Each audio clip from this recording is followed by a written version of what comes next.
Hello again, I'm Javvad Malik, a cybersecurity professional and an absolute delight to be around. Social media giant Twitter has agreed to pay the FTC $150 million.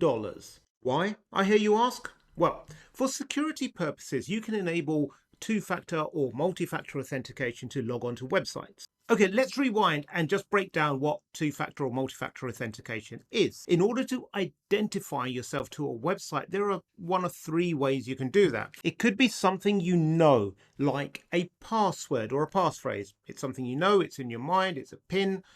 You put it in and it identifies you. The second thing is something you are. So that could be like your fingerprint, your facial scan, retina scan, whatever it might be. That's something that's unique to you and that's how you authenticate, something that's common on phones these days. And the third way is something you have. So this could be an identification card, a USB key, a code that's on an app on your phone. Normally you log on to websites using one of these things, like a password, so it's something you know.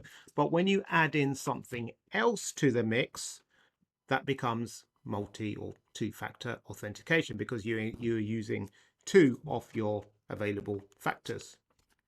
Now, being a company that takes security seriously, Twitter obviously offers two-factor authentication through many different channels. And one of the ways was that it could text you a code to your mobile phone. Just give them your phone number and they will text you a code. So when you log in, it's not just something you know, which is your password, but it's something that you... It was at this point that someone in Twitter thought it would be a great idea to use our own security against us.